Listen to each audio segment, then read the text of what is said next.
Mais où est donc passée Delphine Jubilard? Disparue dans la nuit du 15 au 16 décembre dernier après avoir volontairement quitté son domicile de Cagnac-les-Mines, dans le Tarn, l'infirmière de 33 ans n'a plus donné signe de vie depuis plus de 4 mois. Depuis près de 18 semaines, ses deux frères et sa sœur sont donc plongés dans une incertitude totale, qu'ils auraient de plus en plus de mal à supporter. Dans une interview accordée au quotidien régional Midi Libre, l'avocat des frères et sœurs de Delphine Jubilard, Melour Nakache Arfi, s'est confié sur l'état d'esprit de ses clients.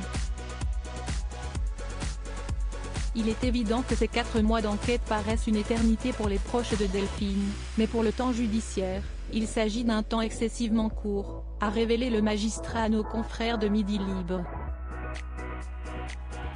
Les frères et sœurs de Delphine sont bien évidemment attristés par sa disparition et sont dans l'attente de réponses que leur apportera la justice.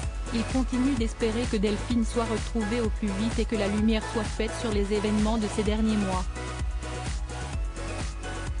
Les frères et la sœur de Delphine Jubilard bientôt interrogés toujours selon Melour Nakache Arfi, les proches de Delphine Jubilard pourraient prochainement apporter une contribution à l'enquête.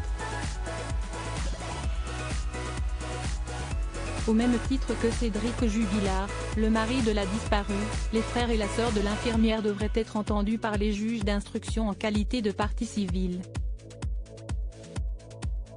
Un moyen, pour les enquêteurs, de relever le plus d'indices possible susceptibles de les mettre sur une nouvelle piste. En attendant, la fratrie continue de rejeter la thèse du départ volontaire, estimant que Delphine Jubilard n'aurait jamais abandonné ses enfants si elle n'y avait pas été contrainte. Delphine a toujours été une épouse, une sœur et une mère dévouée à sa famille, a confié Melour Nakache Arfi à Midi Libre.